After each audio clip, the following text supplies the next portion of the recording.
Yes, people. Welcome back to another episode of Ballers at the Bridge. I don't know if this is episode 6, 7, or 8. At this point, I have no idea, but I do know we lost twice last week. Last time you saw me, I had more hair than I currently do. I also had more co hosts than I currently do now.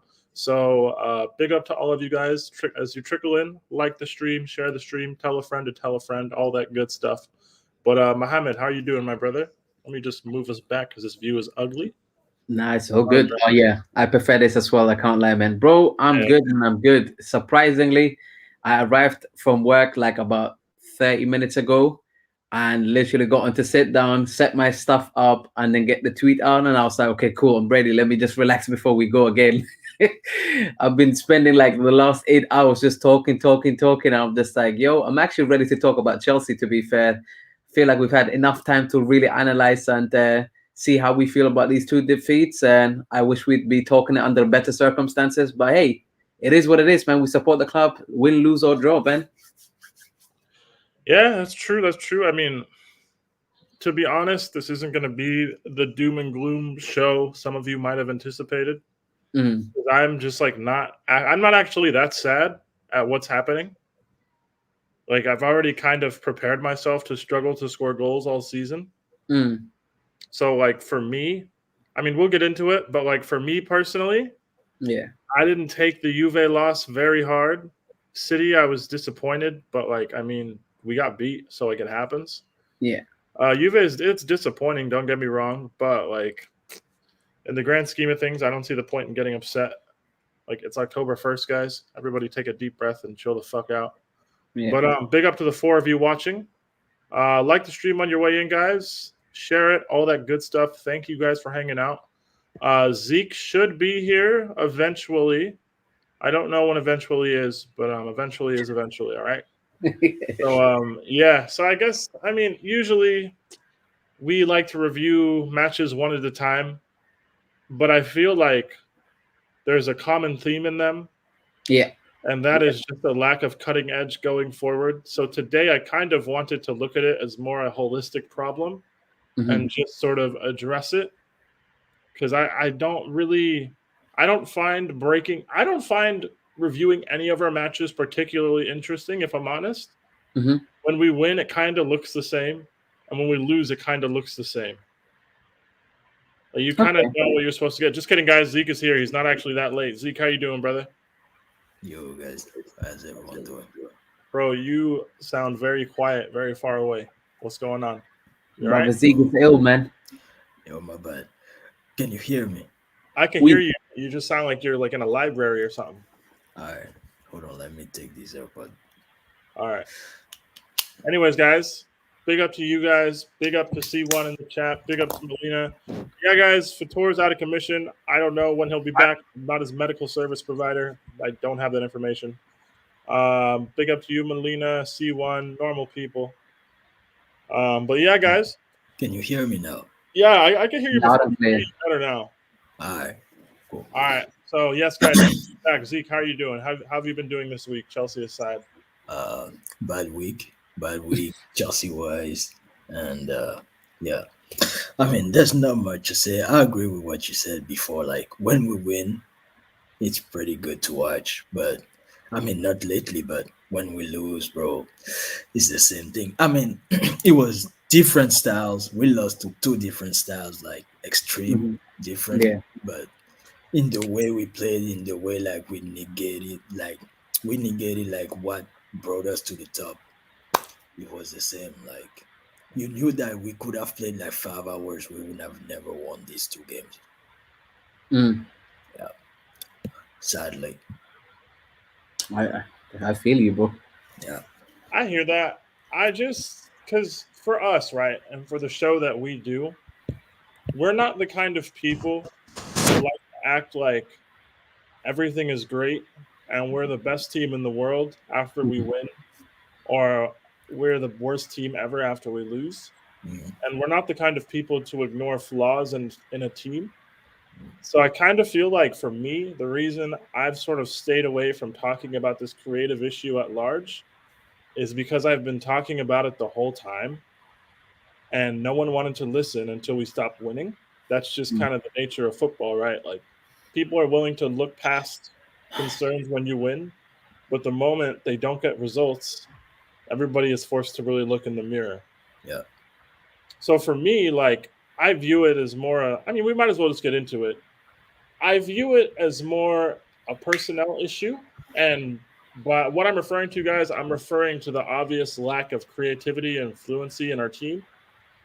I view it as more a personnel issue than anything else, and I always have.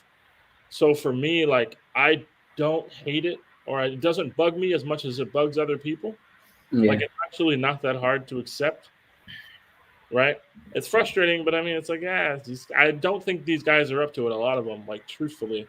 I hear having patience for younger players. I get that. That in context sounds great, but we know what this club is like, and we know what, more importantly, we know what we could be if we were operating at the highest level at every position in the team. You know, and we're just not. So for me, like, I'm kind of happy to just like chop it up back and forth, talk about it. But I kind of feel like I've said most of what I have to say about it. So like, there's not too much for me to really contribute on this front. But Mohammed, how do you see the issue? You go. It's like, does it look different than how I sound on stream, I guess? Yeah. I mean, for me personally, I swear to God, like, I've been seeing some of the issues that we have for quite a while. And I think, and personally, I don't know how other people feel. I'll try my very best to not judge others in terms of how they view the game. But I'm not somebody that is blinded by results. I look at the results, but I also understand that performances haven't been up to scratch. And I've been saying it to you like every week, even as I'm predicting results. I've said to you, I'm not so much concerned about the performances as long as we get the results. But if the performances need to come into question, they will come into question. And now that we haven't gotten 2 results in a row, I'm not at the point where I am, throwing my toys out of the pram and saying, what the hell is this manager doing? What's this player doing? But I am at a point where I am going to say what I've always felt, which is you can't have passengers in a system like this. You can't have players that don't know how to play football. You can't have players that rely upon others to always carry their mistakes and their shortcomings. You have to have players that contribute effectively and carry their own weight. In my honest opinion, I've been saying this for a long time, the manager's over-reliance on experience, as much as I understand from a squad harmony point of view, I knew at some point was going to backfire on us. And now that it has, personally, I would like to think that the manager now starts to think long-term. Long-term for me means you play Chilwell, you play Hudson-Odoi, and if obviously Reece James is available, Hudson-Odoi then doesn't play in my eyes, because you want to be playing with the 2 players that, in my opinion, are more athletic, more likely to actually get past their man, more likely to put good crosses into the box, or actually be in the box in the right way. Or for me, the main thing is you have to be able to play football. You can't be predictable. Honestly, I watch our wing backs, and for me, it's the most predictable part, to the point that teams are squeezing the hell out of the middle of the pitch. They understand that by making us go wide, you limit a lot more of us. And a lot of what I've seen in both games, as much as both teams were very different in their approaches, what it was very clear to me was that, one, you press them in the right way and you press them in numbers. Second, for me, it was all about just making sure you understand how to beat them physically in the right places too. And generally speaking, in both games, I can point out to several different moments in which that happened. And that was very frustrating to watch. And it's not something that I thought wouldn't happen. I was waiting for a team to do this to us. And if anything, that's what I've been waiting for. What I always also said to you in previous episodes was like, guys, as much as I want to rate the manager when shit is going well, I rate managers when they find solutions when everything hits the fan. And now everything hasn't hit the fan, but you've had 2 defeats, and there's certain problems that for me are starting to show themselves for what they are. I want to see what the manager does about it. And I do feel like right now, I'd rather have these issues now. I don't want to have these issues in the middle of the season. I don't want to have them towards the end of the season. I want to have them as early as possible. And generally speaking, I thought we'd have it earlier. So the fact that we've had it in the 2 games that we've had it in, it's very good lessons for us to learn. And like you said, for me, I'd rather complain about the performance in terms of application. than me complain about the lack of effort. And the Man City game for me, the lack of effort was so evident, and I was so disappointed by that performance because what I felt from the game was fear, and I don't like that. That's not the Chelsea way, and I don't want to ever see the players feel or come into a game feeling like that, especially when you're at home. It's unacceptable, in my opinion. The Juventus game for me was more about the fact that they faced a team for the first time that really sat deep and understood they needed to press them in certain situations. And they did it so effectively well that our players started to make mistakes, which is my second least favorite thing at Chelsea. Besides the certain personnel, for me, it's the mistakes that we make that are so avoidable because it's so easy to avoid them. Now, with that being said, I would like to think that we can rectify this, and I'd like to think we can rectify this by change of personnel. You give other people opportunities to show what they've got. And in my opinion, as much as the result against Juventus was not really ideal, the second half, the changes that Thomas Tuchel made for me, again, that's where I'm not as harsh on the manager. He's not just watching by and seeing the stuff that could really go badly for us. He is reacting and he is trying to do stuff in the games. It'll be very interesting. Southampton's a good team for us to face. It's a good time for us to turn this around. I'm just a little bit annoyed that obviously international break is straight after that. Yeah, bro. I mean, I can't really.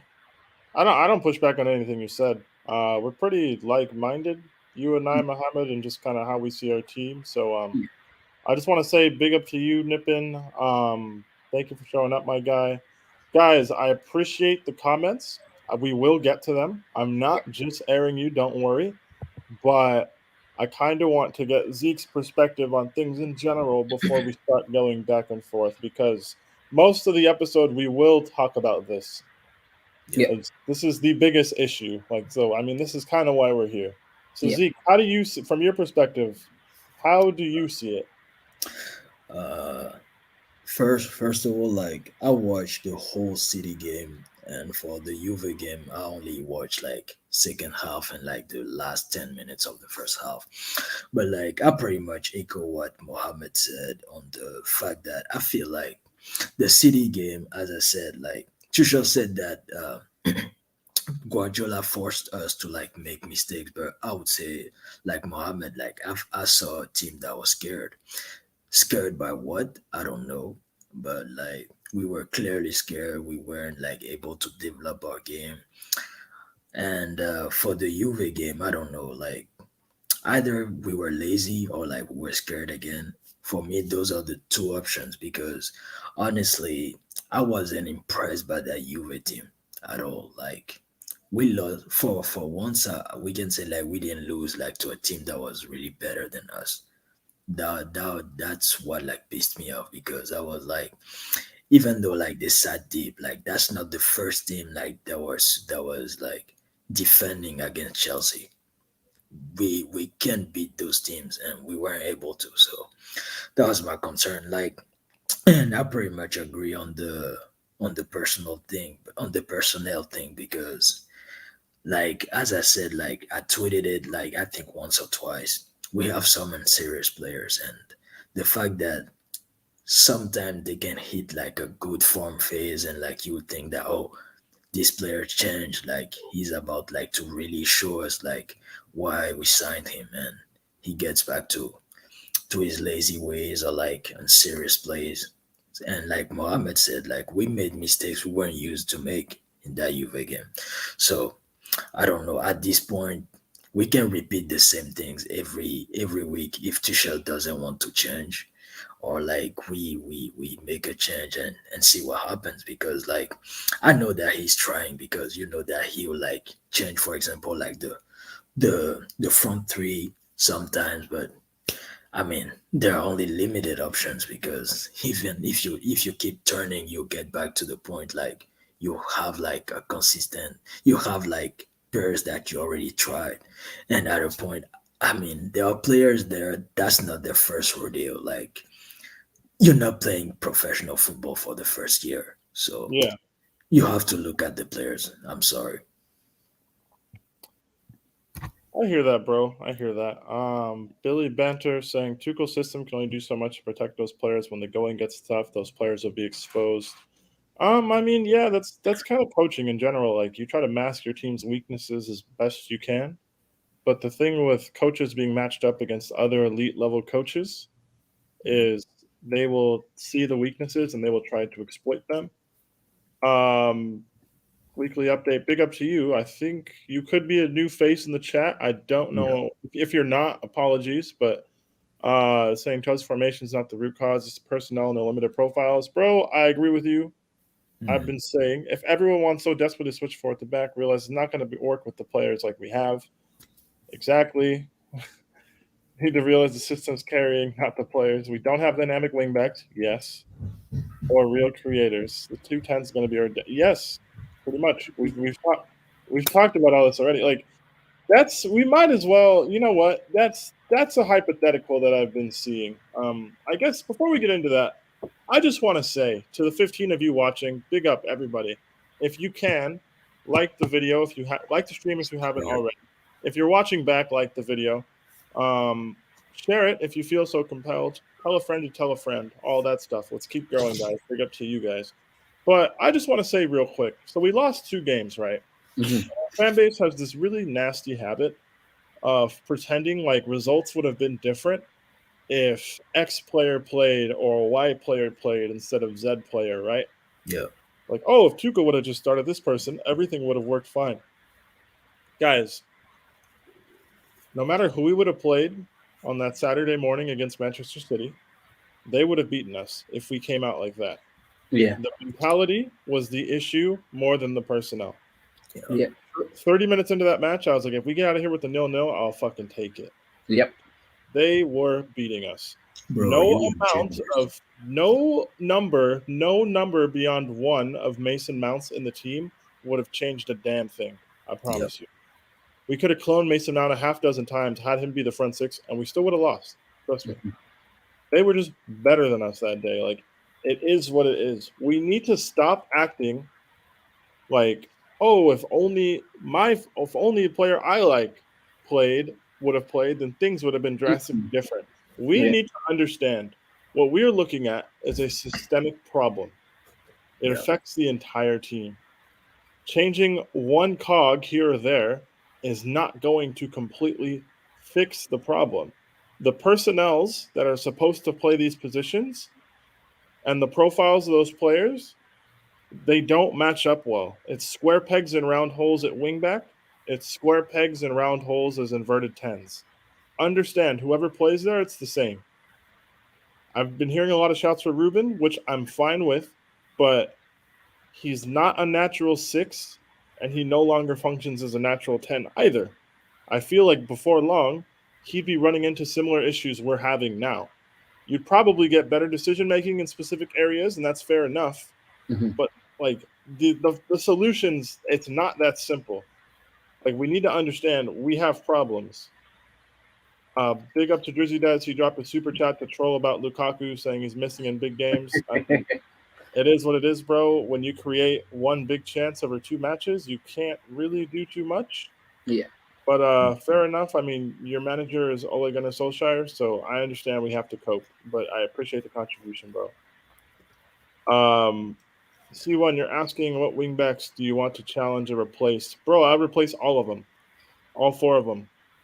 5 if you want to. Whoever plays at wingback, sell them. If it was up to me. Like, because they're not natural. Peter, I feel like I'm not defending him, but I feel like if he learns how to defend a bit, Odoi can make a case in that position because he has that natural ability to beat his man and to have like a better decision making in like the final third than others. He could, but I'm just saying if it was up to me, I would just purge the entire thing. Like, all of our false 10s, all of our wingbacks, if it were up to me, we'd be replacing all of them. Because if we're going to play like this, which again, I'm fine with, we need to get better suited personnel. I'm not saying we need to get better players. We need to get more suited players. The solution is not binning a Chilwell and going to spend $100 million on Alphonso Davies. That's not necessarily the solution. You can find cheaper, more suited solutions. Because people, we have to understand, like, Chilwell was never bought with the idea of playing a back three in mind. Yep. He Yeah. never functioned in one until Tuchel came in. Yeah. I don't blame him for the struggles he's going through. Yeah. I don't blame Reece for the struggles he's going through.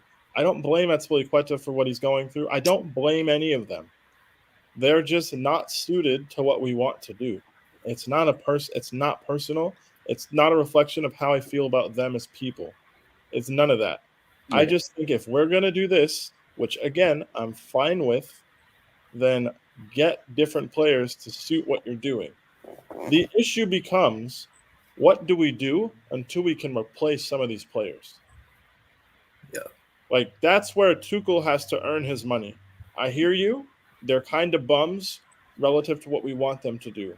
I hear that. But we can't change them. The market's closed. Yeah. So now you have to make the best with what you have. So that's where a lot of we should change shapes and we should do this and we should do that. That's where all those questions come. Mohammed, how would you feel about changing shapes?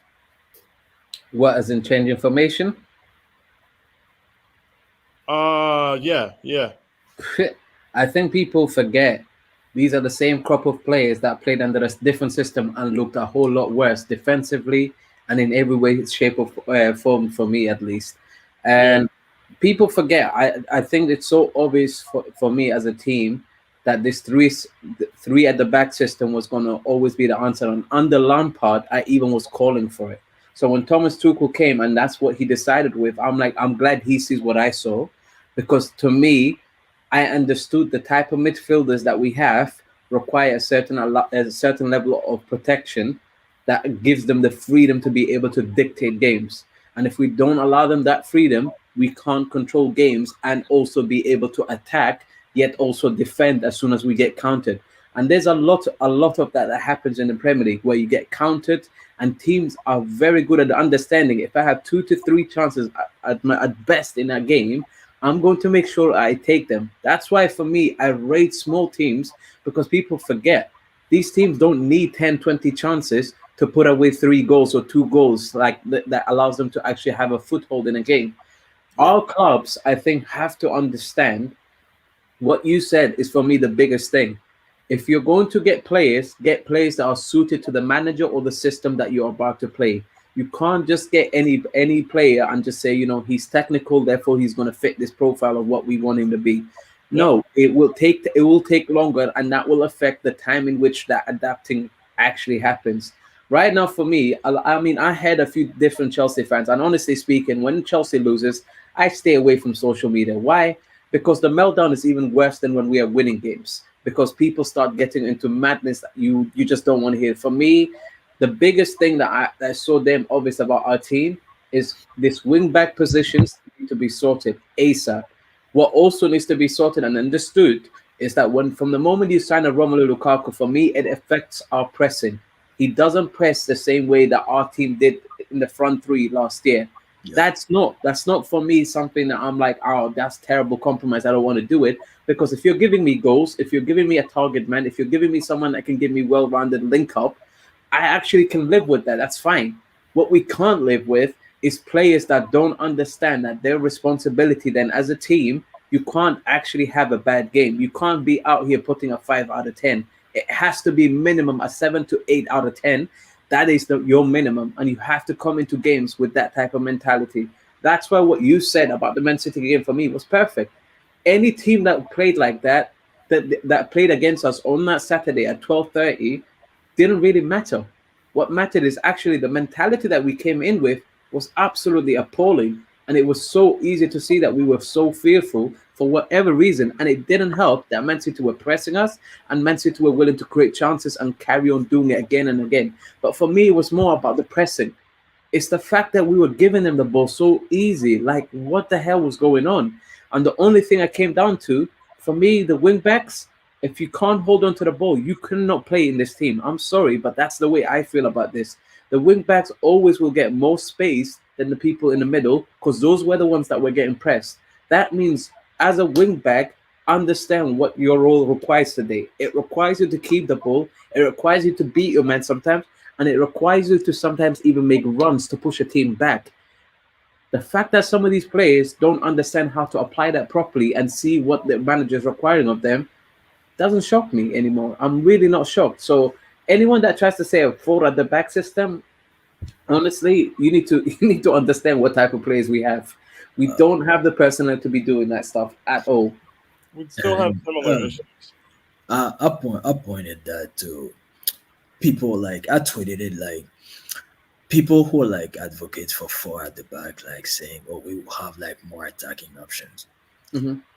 In the last 20 or like 15 minutes against Juve, we had Loftus, we had Lukaku, we had Havertz, we had Barkley, we had I forgot who was the fifth attacker. We had Hudson, we have Hudson Odoi. We basically had like five players in the final third.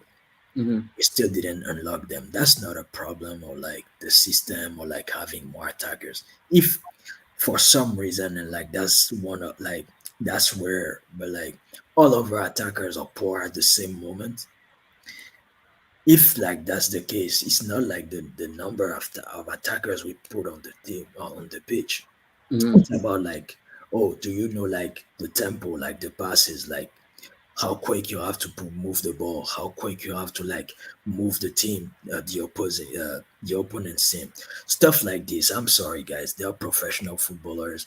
We have footballers who have like more than five professional seasons. It's not the time to like let them know that, oh, now you have to do this, you have to do this. I'm sorry, guys, like you like, yes, that's Tuchel's job to find solution, but like some players have to look at themselves and be like, Hmm. this thing, I know how to do it. Let's be Yeah. honest, like I mean, I don't want to name names because I don't like to scapegoat people, but like there are players, I'm sorry, let's put it this way, they're unserious because it's not now that we have to explain to them, oh, for three at the back, like needs this type of playing style to like get out of the press and stuff. And it reminds me of like what we talked about last week. Like there are some things you cannot like teach a footballer. Like it's either you can do it or like you don't have it in you. And sadly, I'm starting to think that we have players who don't have it in them. Yeah. Um, real bro. I mean, every team is there. Like every team has players like that. I don't disagree with you. Some just have more than others. Like no team is perfect, but it does look. We do seem to be a sort of confidence team in that respect. Like there's no movement ahead of the ball, right? Passes go sideways and backwards because there's nowhere else for them to go. But Hmm. weekly update, you kind of have touched on it here. Like scouts seem to form their opinions the same way fans do. It's based on outputs and big names rather than profiles and if they actually improve how the team plays. I want to touch on another thing. Big up to you, Blue Moon FC. Big up to Yan for plugging us. Congratulations to you guys. Hope well, bun all that. Good luck on Sunday. I hope you guys win. I can't stand Liverpool. But I'm with you as well. absolutely hate Liverpool. If this is the real Lee Gunner, no, he's not joining. It's a Chelsea show. We do it every Friday on his channel, though. He should be back for the United watch along at early kickoff tomorrow, though. But one thing I want to touch on here over the summer, we were linked to Ashraf Hakimi, right? Yeah. I distinctly remember the dialogue being, why do we need Hakimi? He can't play in a back four. First of all, there was this assumption that we were switching to a back four at some point, which was funny, right? Because oh, he can't play in a back four, he can't function in a back four. Why do we need Hakimi? We have Reece James.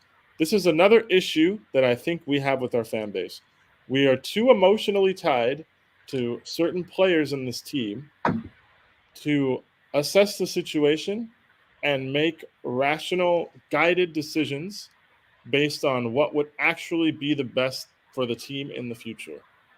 Because Hakimi is a better one on one threat than Reece James. He's fairly both footed. He can operate on either side.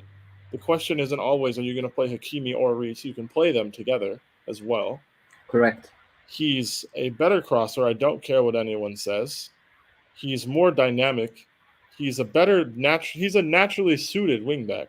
He would have given us something we don't have right now. And I understand, I hear the wages argument. That's why I'm not really too pissed we didn't get him. I don't think we were ever really in the running for that, right? But we had the chance to strengthen, and just the reaction to the rumor is what bugs me and what I think really plagues our fan base. Like, we need to stop looking world-class talents in the eyes and turning our nose up at them, right? Especially if it's a link related to a manager and a system he wants. Like, I don't get it. I don't quite understand it. Real quick, we could have And the movement thing. you know what's funny? Oh, okay. Sorry. I just want to say real quick, I hear you. Lukaku's not running the channels like a Werner used to, but that's not what he's going to do in this system. And it's not that's not what he's here for, really. Like, he's supposed to play with, if he doesn't. So my thing is, if we have Lukaku running channels, cool. Is that going to entice Werner and Mount or Ziyech to take advantage of the space there? It's an issue, but I think our attackers have been struggling with this since before him.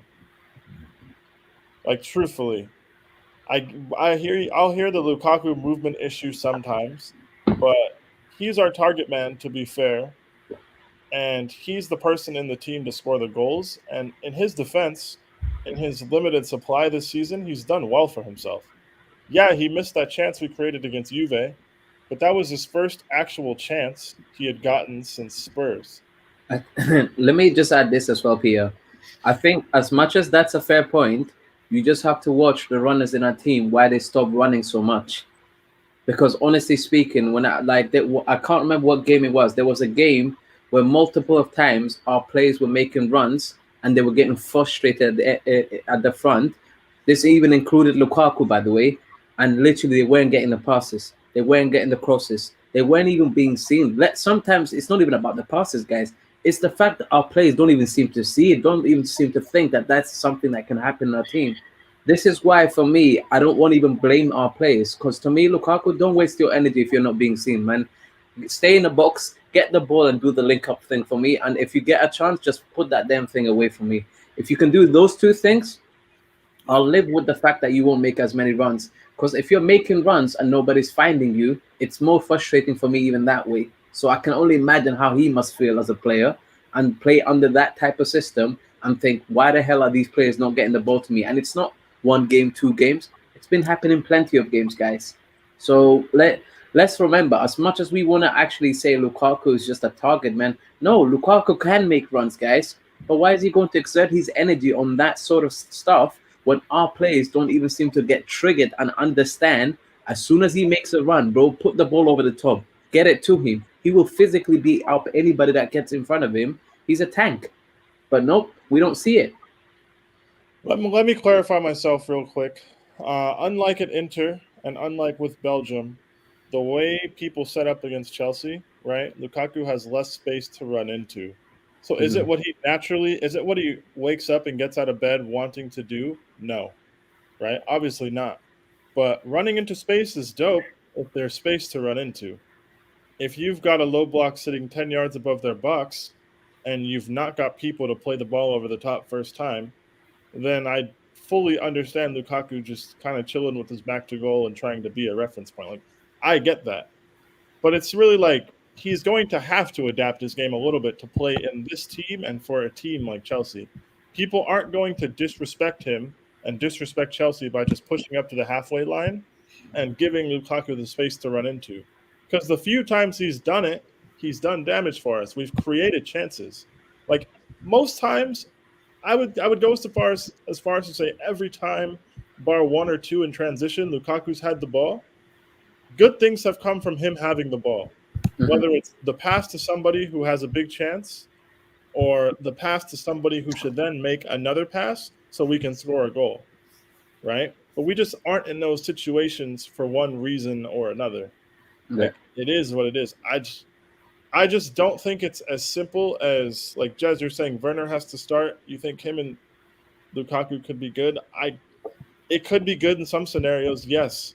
And we're all gonna have different opinions on it, which is fine. I just don't think it's as simple as X has to start over Y or anything like that, you know? But it's just I don't know, man. I feel like a lot of it for our players is confidence too. Like there's these non-natural tens. I feel like it's just a lot of I guess like when I'm saying this, I'm referring to Havertz and Ziyech. They're very static, and they're just when they get on the ball, it's cool, but it's not as much as you like, and it's not as direct and dynamic as you would like. I think Havertz and Ziyech together is the biggest thing I can hold against Tuchel, like throughout this season, personally. I don't think we should ever see. I don't think it's acceptable to have Havertz and Ziyech behind a Lukaku ever again. I don't ever want to see that again. Yeah. They're like the same player in this system. They're like the same player. Yeah. That's what I was surprised that Werner wasn't the player he went with in that game in particular.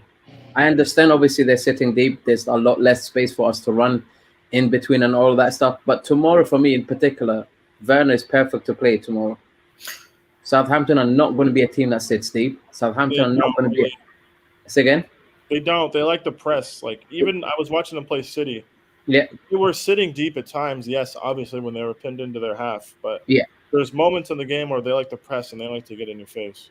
Exactly, and you actually kind of want them to do that. You want to kind of force them into doing these types of stuff as well. Like that's why I get the weekly update when you're saying Lukaku is. I wouldn't say Lukaku is a problem. I know what you're asking. You're asking him to do different types of stuff. Don't just stay in the box and try and get pinned down that way. But he doesn't. If you watch him in different types of games, right now it might just seem like that's what the case is. But honestly, just watch him. He doesn't always stay in the box. He does sometimes actually come drop deep and actually does a link-up play right there, and it creates a transition for us that actually allows an attacking opportunity. It's just the last two games, I'll be very honest with you, our team have been so fragile. I don't know what happened. Whatever the case, it's time to wake up. It's time to smell the coffee and understand that this is the type of performances that is unacceptable. Because for me, before, I was letting it go because you're getting results. Now, it's no longer even about that. I mean, the results, as much as we were getting the results, the performances weren't even that bad for me to be annoyed at. It was just, I could smell it. I could smell that something was about to go off at any point. And then the second half would happen, and I'll be like, hey, never mind. Actually, they figured it out. The manager gave them a bollock. But this time, two games that really, really, really shook me enough for me to say now, guys, we need to really, really fix up. And I'm hoping we do. I can just hear the vibration. I don't know what's going on. Yeah, my laptop is vibrating. I'm not sure why. It's because maybe you're getting a phone call. I'm not though. Apologies, guys. Let me mute myself real quick. But it's gone. It's gone. What do you think about this? Yeah. Oh, it's gone now. I have no idea what that was, guys. I got a new MacBook. Shout out to my secret friend who works for Apple. Yeah, guys, I don't know. If any of you know why that happened, let me know. But yeah, Zeke, what do you think about us going forward for Southampton on Saturday? I feel like that's the perfect game to either I mean, what I would say was be strange, but that's a perfect game to go either way. Either we have a big victory because they won't sit deep, we'll have opportunities, or that's a team that can pin us down if we don't come with a straight mentality. Because as you guys, yeah, against Juve, I wanted to see Werner, but for some reason he said that they were sitting deep. But the same Tuchel said that we lacked runners. So I didn't quite understand what was his point. But tomorrow, uh, what is interesting is that I feel like they kind of played not three at the back, but the same system with us, with uh, a strong with their strength on the sides. So can we defend against that? Because against City, we were like overwhelmed on the sides as well. So I want to see if we learned on that. And tomorrow, I won't lie to you guys. I want to see another pairing up top. That's my main concern. Like who to play with Lukaku. Like Peter said, I don't want to see Ziyech and Werner at the same time on the pitch ever again. But once again, like it's what I said in the beginning. When you look at the options, we don't have that much options, guys, and that's what like worries me. So I'm confident, but not that much. I won't lie to you because like I see too many like interrogation at the moment. Blue Moon, I used an Americanism because I am American. I live here in California, so yes. Man said that's Americanism. I'm seeing a lot of ZX slander in the chat. It warms my heart, guys. Let's talk about ZH, man. It warms my heart. Don't want to see him start a single game. Let's go. Selling him in January is fine, but it's not going to happen. No one's going to take him in January for like a suitable price for us. But like guys, like I won't lie to you. Before the season, I felt that he'll be one of the players who flourish in that system. I don't know what happened to him with that. Like because he's a natural like playmaker, like in the sense that he could have like fitted like perfectly in that number 10 role. I don't understand what's wrong with him at the moment. Honestly, he's just a bum. Like the nicest way possible. Like some people just don't work, bro. Like Marco Myron didn't work. Like it happens. You just take that out. Oh my god, no, Peter, you cannot compare it to Marco Myron, bro. Why not? Why not? That's an insult. Bro. That's not the one, bro. Marco Myron is not the one to compare it with. At least. What did I say that was so crazy? Fine, Quadrado. Does that make us feel better? Oh my days! You could say Quadrado if you want. The Quadrado is not actually. We somehow downgraded 22 from William to Ziyech. Somehow. Oh man, that is hilarious, bro. I can't believe you said Marco Myron, but that cracked me up. I don't think what I said was that crazy. I'm gonna be honest. No. You know what the funny part is? Marco Myron. I remember when we signed him, they were calling him the German Messi, and I saw him play once, and I said, who the hell gave him this name? He was never going to live up to this shit. This guy was out here playing League Cup in that against Wolves and shit. They really fucked him up, bro. That was not whoever done that to him. I said, you really killed his career before they even started, man. It is what it is, bro. No, honestly, I'm a big fan of Ziyech, and I'm not gonna say to you guys that he's been brilliant because we can all see it. He's been.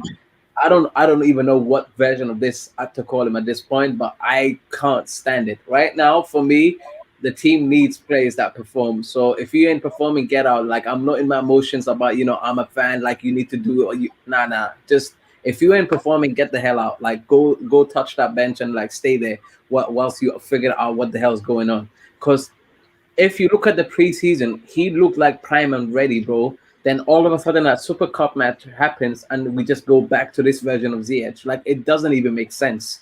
So whatever it is, I hope he fixes it. More for himself so he can prove that he's worth more than what he's showing us. Because at the end of the day, I do generally think he's a better player than what we're seeing. But it's so frustrating to watch. I do believe he's better than what he's seeing. But you said Marco Myron. I don't expect nothing else, bro. It's cool. I don't expect much, but I hope he improves just so we can sell him. Like I don't want to be stuck with another drink water. Do you know what I don't understand, bro? It's watching him and just seeing him go for the same type of crosses. And I'm like, bro, this is not what you did at Ajax.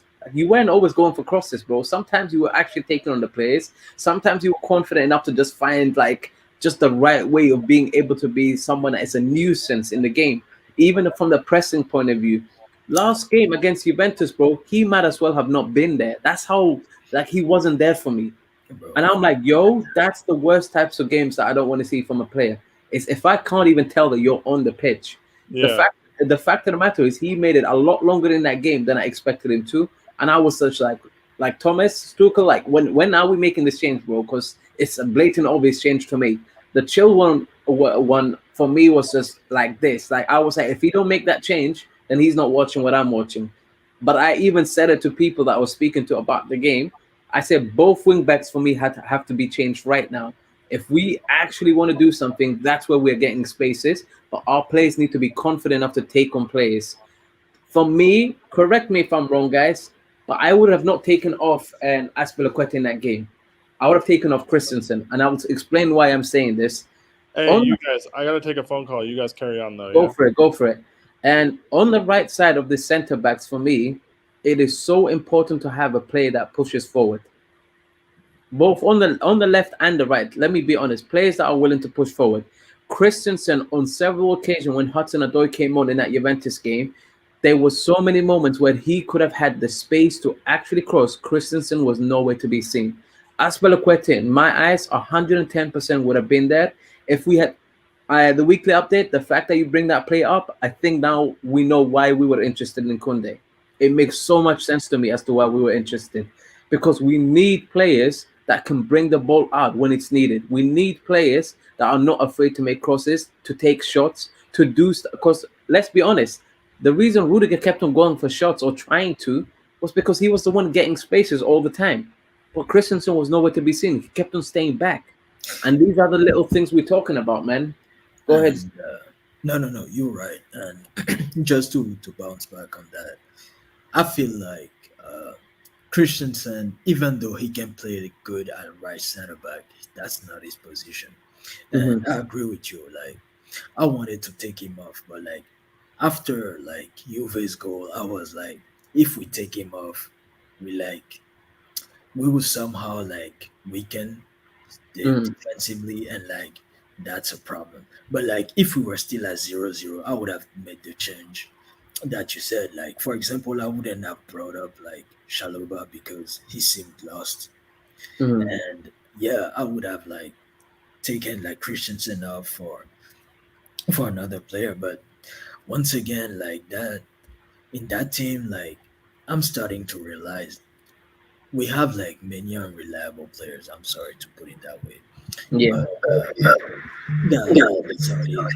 Because and Tuchel was right. Like Tuchel wanted Hakimi or Traore. Now we see why.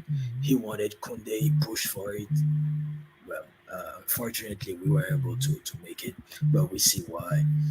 And I mean, yeah, that's a problem. We need to find like, and I feel like we need to find like consistency as well, in like not only in the tens but also like in the wing backs. I think that Alonso made his made enough appearances. We need to start Chilwell now, and on the right hand side, like if we willing to like give it time, I feel like Tonadoi needs a chance there because Aspi is not a bad wing back. He's just like 32 years old. He's tired. We have to say it, and he's just like trying to help the team there. Yeah. If we're being honest, if Reese was a good solution as wing back, Aspi wouldn't have played that much game so early in the season there. So I feel like either we take a big risk and like give a Tonadoi like a run of games there. I don't think he can be worse than what we've seen so far. And yeah, like we start like we need to hit the ground running right now. I mean, we're not at a catastrophic like position either Champions League or in the league. But if we don't want to like to take like a big delay with the competition, we need to hit the ground running right now because you cannot win the league now, but like you can lose it now. Yeah, I get what you say with that. Do you know what the main thing is for me as well? Like when I say to people about think long term, what I mean by it is if obviously we know, for example, Thiago Silva is not going to be our long term player playing in that middle of that three centre backs. We know that. We also know that obviously Alonso is not going to be our long term left wing back, right? We also know the same thing with Aspilicueta, wherever we put him. So the idea behind this is that you want to make sure that there is some sort of transition and some more trust put in the players that we're thinking of long term especially if, for me, they can play the game. They know how to play football. They're more suited than people realize. But this distrust that we give them, that they're not ready, or we have to wait, or there might be a consistency. Well, of course there will be a consistency issue, because we're being overprotective, in my opinion. Put them there, let them make the mistakes, let them learn, because to be honest, these are the times when I'm more accepting of it. I can see that our squad isn't ready to be a consistent team yet. So let us make the mistakes together, but make it with the right players, not with the tried and flipping experienced players that I know 2 years from now they won't be at the club. Simple as. That's the way I'm looking at it. Also, when you're looking at some of these players that we're being linked with, Sorry, guys. I can see the club has a sense of direction, but my issue isn't with the sense of direction. My issue is, if we couldn't get Hakim and Hakimi chose PSG, did we identify two other right wing backs right now, or are we just still sitting on our and just saying, we'll see what else falls on our lap? Because that's what Hakimi was. Hakimi, until he became available, wasn't a player that was linked to us. So that lets me know that this club is looking at opportunities rather than being proactive, and you have to be proactive.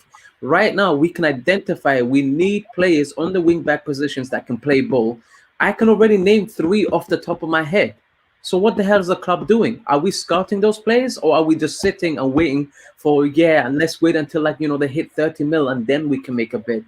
And that's my biggest issue, is we can see the system that's being developed and we can see where the shortcomings are, but are the board ignoring it because financially it doesn't meet the criteria they want it to meet? For whatever reason, for me, this window, as much as I'm happy with Lukaku and Saul being brought in, I want to see what the hell the next windows hold. Because at the end of the day, if you're not being proactive, sooner or later somebody will grab the place you should have grabbed yourself. And it's because there is a lack of proactiveness. Because again, why are we being linked with Adama Traore? The guy doesn't even play in the position that we're saying. It's just he's a dribbler and he's someone that can get past players. But guys, we've all seen the final product of this guy. Are we fully going to be happy with him? Because to me, he's probably an upgrade on what we have right now. But is he the end goal? That's where my question lies. That's why I'm not really too fussed with some of these players. And I want to actually think long term. And if we're thinking long term, we make the right choices with the system in mind, with the manager in mind. And hopefully, by the time that they do all come together as a piece, we can be like, finally, like, this is actually looking like what we've been building towards this whole time. Go for it, Pierre. I agree with the first part of this question, but Bayern are not going to sell anyone to us after that Hudson-Odoi saga, and Manchester City, led by Pep Guardiola, are not going to sell anybody to us either. So the second part of this isn't possible. As much as Bernardo Silva would be great in our team, and as much as Sané might, this isn't going to happen. Like, these deals just would not happen, guys. Like, it sounds great. It makes sense. From a stylistic point of view, it makes perfect sense. But this will not happen. Like, club politics, unfortunately, are a big part of like whether certain clubs do business and how they do business.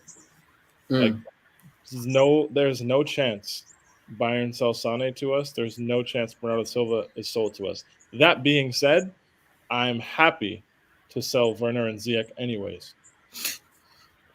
But Peter, like, what?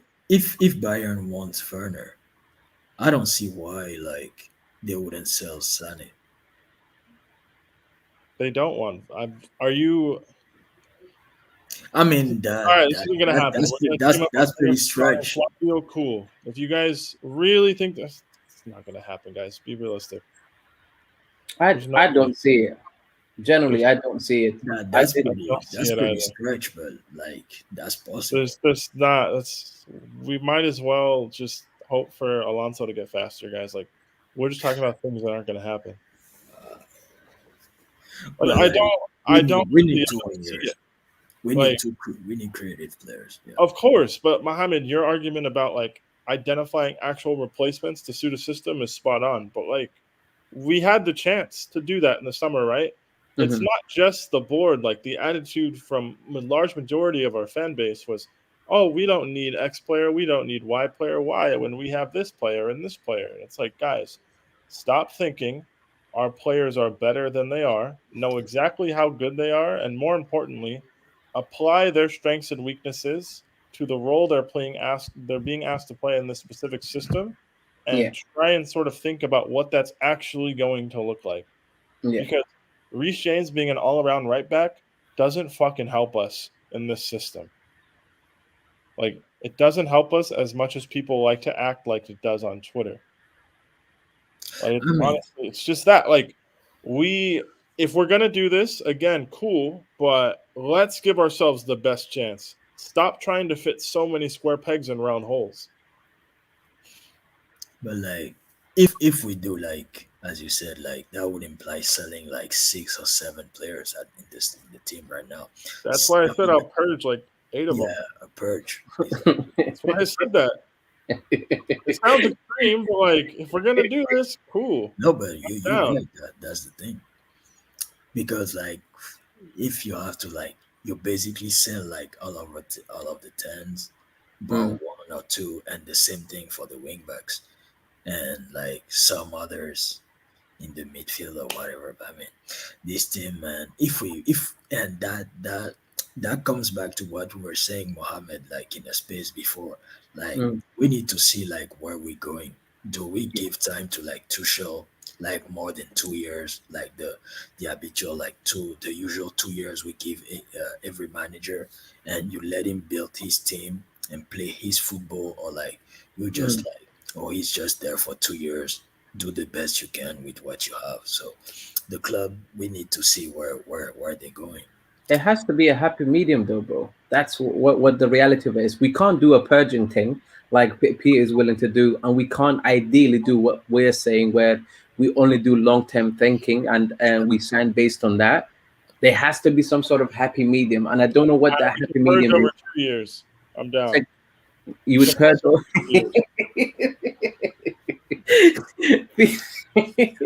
Please, like, I'm not giving up on purging, man. guys, let's be serious. Let's be honest.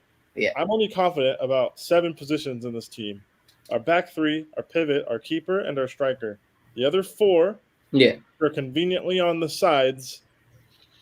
You could make an argument for anyone to play there, and I'd have to hear it minus Ziyech. Right? Like, and that's the issue. I can't really I can't argue against what you're saying, because right now, based on what we have seen over the Thomas Tuchel's period at Chelsea, you're right. Those are the positions that stand out so far.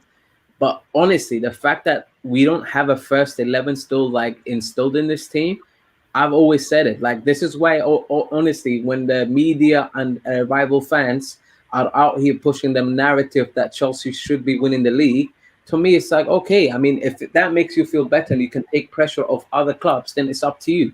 Just because we won the Champions League don't mean we're guaranteed a damn thing out here in the Premier League. It's a 38-game season. You need consistency. Yes, I know we lost 1 game, but you have to understand this team hasn't shown us consistency. And if they haven't shown me consistency, how can I be saying out here we need to win the title? What I would like to see from the team, at least this year, is them trying to end this narrative that we need to be in top 4. I'm done saying I want top 4. I want to be competing. So right now, that's what my judgment on this team is. Can you compete? Show me that you can compete. Then if you fall short, I can live with that, and I can say, okay, cool. Where is it that it's gone wrong for us? Where is it where their shortfall is? But right now, as things stand, to put these crazy expectations on them and just say, you know what? Oh, we should have been winning the league because we signed a Lukaku. Bro, we signed a Lukaku, but we had bigger problems than just a scoring issue. And that's the problem, is that when you're winning games and you just had one issue to point out, which is the scoring issue, of course you're going to say it's a scoring issue thing. But for me, long term, I could always see it for what it was. This team needs the right types of players that suit exactly what we're asking of them, just like Peter said at the beginning. And I have to agree with that, but just not a purging thing. We're not gonna need to purge everybody. It's just some players. It's not everyone. It's not everyone. It's everyone in specific positions. No, but like real quick. This is a bit of an oversimplification of my thought process on this. Yeah. And to be clear, to speak for myself, I wanted to sell a lot of these players anyways. And I still do. if we are going to play this system, yes. If we're going to switch to something else, I have to wait and see how they adapt into whatever that something else is. Yeah. My logic has always been stop putting so many square pegs in round holes. Why am I hearing myself? One of you. It's not me. Now, stop putting square pegs in round holes, guys. Give yourselves the best chance possible. If we're going to do this, get the tools to do this. Them being champions of Europe has nothing to do with how long-term suited they are to play in this system. Like, both of those thoughts can exist. I've wanted to upgrade at wingback before we lost these last two games. This is not an opinion I woke up with on Thursday morning.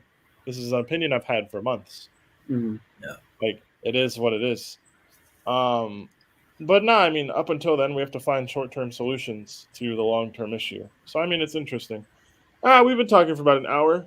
Southampton, what do we... Okay, who do we think are going to play as a front three? That's the real issue. I don't really care about the rest. Actually, no, we'll talk left wing back also. Because we know who's playing on the right. Yeah. Wait, who do you think is playing on the right? Hudson-Odoi has to play. If he doesn't play now, he's never going to play. Cool. All right, at least we agree on something 100%. He has to play on the right. And it's not where I want him to play long term, but he has to play. The team needs him right now. Tomorrow, he has to.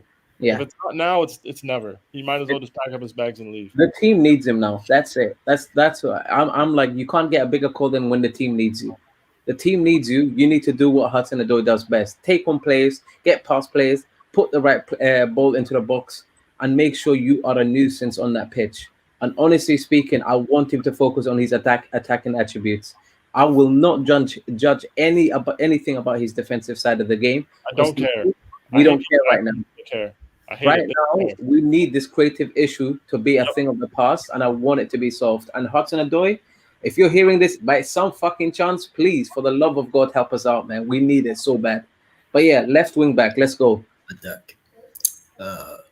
Chilwell. I don't like Alonso. Chilwell. Fair enough. I think Chilwell has to start as well. Yeah. It was fun while it lasted with Alonso this season, but yeah. Let him taste some bench, man. Hey, That's what I think. Agree about the players not being good enough because of that. You think you can challenge this season? Yes. All of the things we said in the stream, I still think we can challenge this season. I said I expect us to challenge. Yeah. Like, all of these issues can exist at the same time. Yeah. Understand, guys, we're talking about a creativity issue in the final third. It's not like there's deep-rooted systemic issues that are causing us to leak goals left and right. We've conceded, I think it's 5 goals over the course of the season in 9 matches. 10 matches, 5 goals in 10 matches, right? It's not like we're leaking goals. It's not like the entire thing is broken. You need to tear it down and build it again. So I saw somebody touching on a potential change of system. I don't think so. Like, it's not going to be like that. But we need to talk about it, right? Because it's the same thing we've been seeing for a long time, even before the Champions League win. But yes, we can still challenge. I just expect us to recruit properly, and if we're going to stick with this manager, and if we're going to continue to play this way, then give him every chance to succeed. Stop forcing him to play with one hand tied behind his back, or converting a left winger into a right wing back because he has nobody else to do the job. Yeah. I think there's other places as well, like where sometimes you can do stuff like that, where you can try different types of stuff. Premier League is one of the most ruthless leagues in terms of like being experimental tends to not really fall in your favor a lot of the times. And that's why Pep sometimes gets called a fraud, because he's brave enough to try things and actually say, you know what, I'm going to find a solution that works for the team. And last year, they barely had a striker, but my guy found he found a solution to the team, and literally, bam, he got them firing in the league and got them to a Champions League final, collected a League Cup. The only thing they didn't do well in, if I'm right, is the FA Cup. And that one, I believe they went out in the semi-finals to Leicester, if I remember correctly. So people have to remember things. Like for me, this is where Thomas Tuchel has an opportunity, if anything. Like these two losses for me are about opportunities, and the opportunities that you can give to players that I know are better footballers. Alonso, for me, I don't get blinded by somebody scoring a goal or scoring a free kick or doing something right here and there. I said it from the get-go, and I still believe and stand at this flipping flag, and I will plant it wherever I need to go. Alonso is not a good footballer. He's a suited player to a particular way of playing that only plays when he is completely relieved of duties that are actually his. The duty meaning you defend and get back, but also you run. This guy is relieved of those duties because other players are being asked to do this stuff. But for me, he makes us pay. He makes us pay for not being able to contribute to many more phases of the game that he can't contribute to. So tomorrow, I see him on that pitch again. Thomas Tuchel, you're not learning your main issue here. That I personally think Alonso cannot continue to play in this team. He's done what he's done. It's time that he goes and holds the bench. Chilwell, it's time to step up. Let's give him confidence. Let's give him some trust. And I generally think he will come way better for us than Alonso did.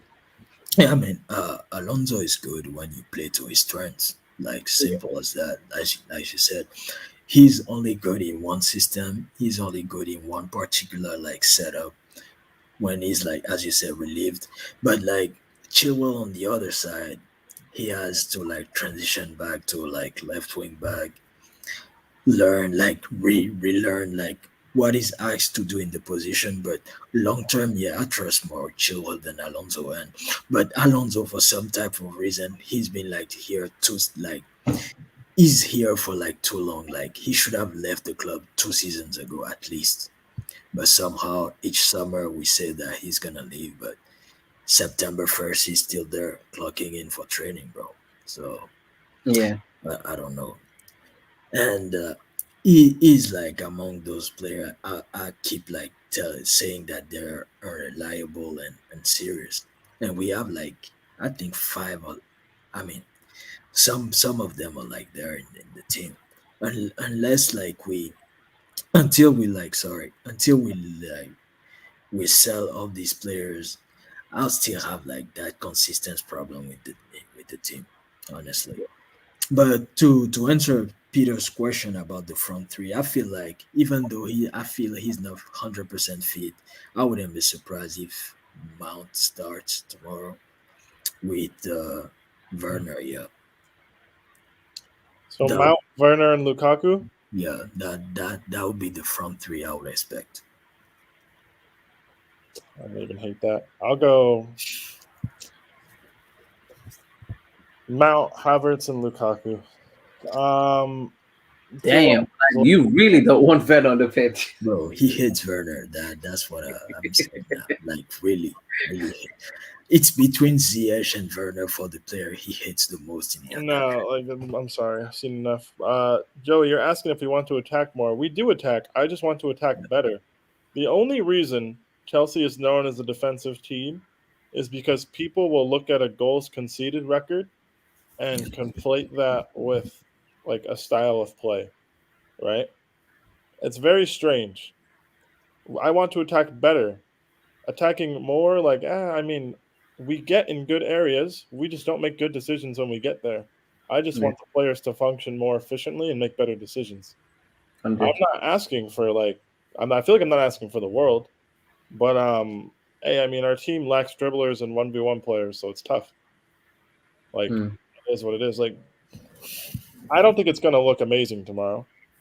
Do you know also what contributes to this idea that Chelsea's a defensive team is because we're not scoring. Let's be frankly honest. As much as we're good defensively, it's because we're not scoring enough. And that's also what's making people think, yeah, this must be a defensive team then. No, it's not really a defensive team. When you watch the team, you can clearly see we're not a defensive team. We have position, we counter press, we do pretty much every aspect of the game in a manner that is much more proactive rather than reactive and pragmatic. And if you watch us, that should be what stands out to you. But if you think and come with the mindset that we're defensive, what you want to see is what you'll end up seeing. It's a bit of confirmation bias, I think. But I mean, to kind of wrap up with what we think we're going to see tomorrow, it's not going to be great, but I really hope the fans can just get behind the team because we need a win going into this break. We absolutely need a win.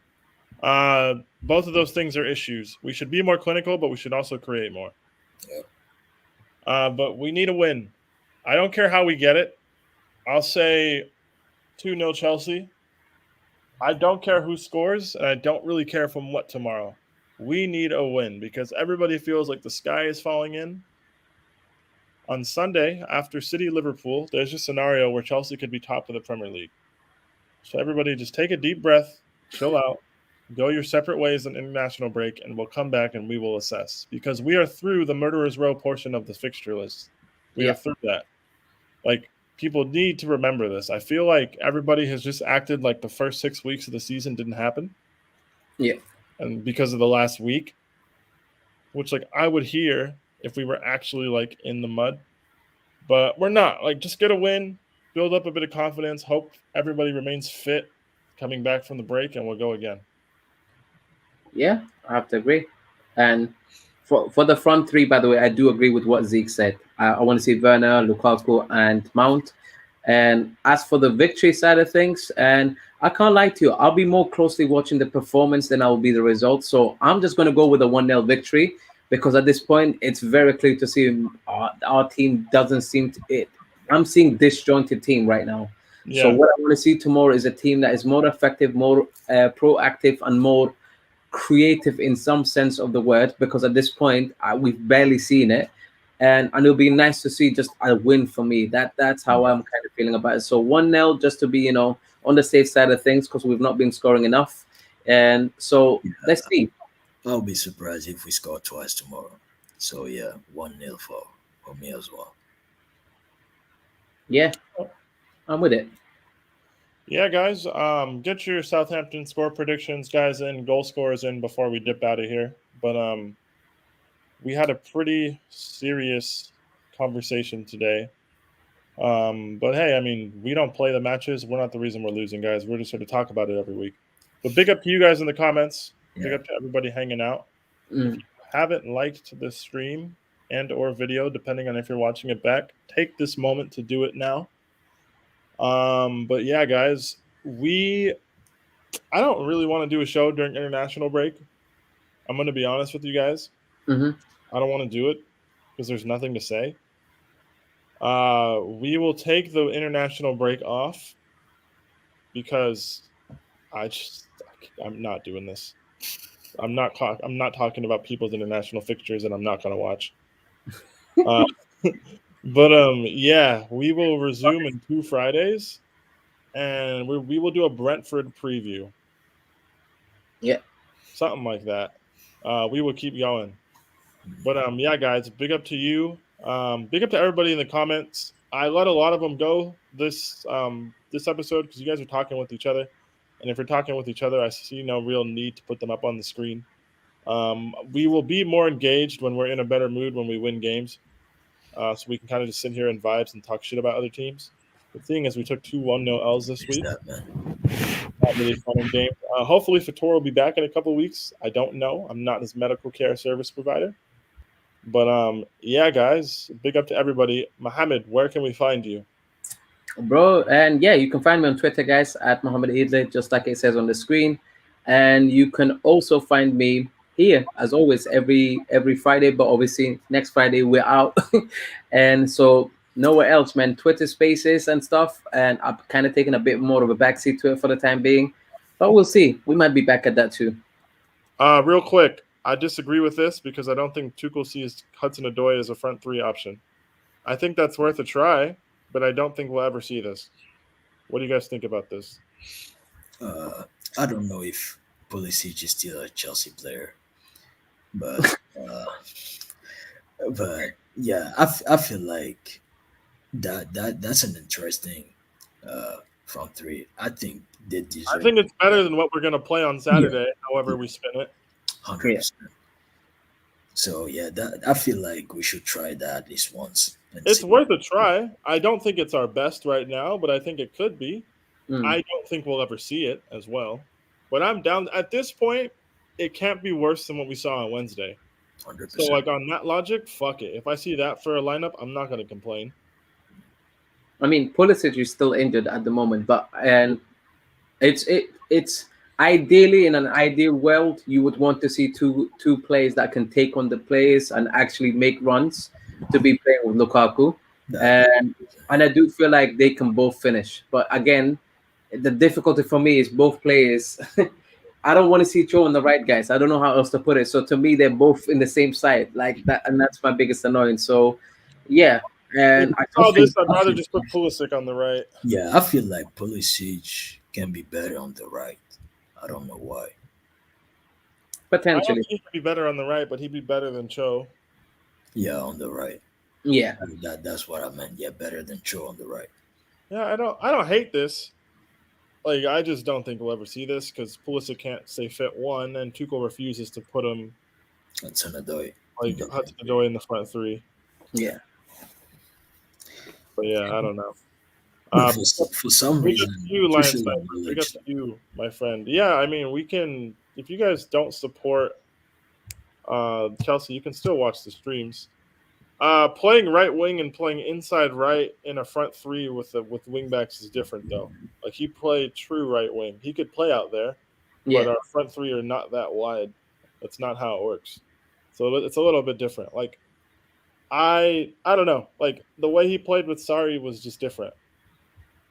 And I think he could do it, but he also had a major Achilles injury since we've seen him operating at that level. And he hasn't really recovered the form and the confidence from then. So, like, a lot of discussing Cho and the team is talking about a lot of potential or flashing back to 28 months ago, which is fine, but that was a long time ago. I don't know if we'll ever see that guy again, sadly, at Chelsea. Normally, that should be this season. But hey, yeah, big up to all you guys. We will be back in 2 weeks at 11:30 UK time. Zeke, where can we find you? I mean, like Mohammed, you can find me on Twitter. I think you can see the handle there. Yeah, this one, this time I got it. And on here, like every Friday. So yeah, guys, see you. Real quick, no, I'm not talking about anything Antonio Conte says about Chelsea Football Club because that asshole tried to sue us, and he's got a lot of goddamn nerve for discussing how to use a striker when he decides to banish our striker from the club without having a ready replacement lined up to come into the team. So he settles for an alternate, and then 17-18 happens, and we get shackled with Alvaro Morata. So no, I'm not taking anything Conte says about anything Chelsea related any serious, because that asshole is part of the reason we are where we are is because of him. Whether you guys want to accept it or not, part of the reason we went down this road is because of that jerk. His ego got in front of the team, and it is what it is. But yeah, you guys can find me here usually every Friday. Off next week. If you guys don't know, I fucking despise Antonio Conte. Definitely know now, bro. Is fucking truthfully, his hair is fake. He's short. He's got little man syndrome, Napoleon complex. It is what it is. If he wants to coach your team and you don't support Chelsea, good luck to you. He's got no clout in Europe. He's only won one Champions League knockout tie, and it was against Neil Lennon's Celtic. So I don't even know if that even counts. Bro, he's ready, bro. Routinely finishing bottom of Champions League groups. Failed to qualify out of a group containing Galatasaray. God damn, bro. He's mean, man. Nah. Fuck Antonio Conte. Totally. I think I dislike him more than his hair is fake, guys. But all these things are facts, by the way. But yeah, you guys can catch me here every Friday. I do watch-alongs on This Is Football. I'm going to remove the comment. I do a podcast. We post links to it on this Twitter account. We talk Premier League in general. So if you tune in thinking you can hear me rant about... I do a podcast. Zeke, what the hell? Was that coming from Zeke? One of you two? Well, it's definitely not me. I can tell you that. Oh, it's Zeke. What the hell, Zeke? Yeah, anyways, I do a podcast, guys. The links are posted at this account on Twitter. Follow it. It's Premier League in general. If you're a Newcastle fan, don't tune in. I fucking hate Newcastle.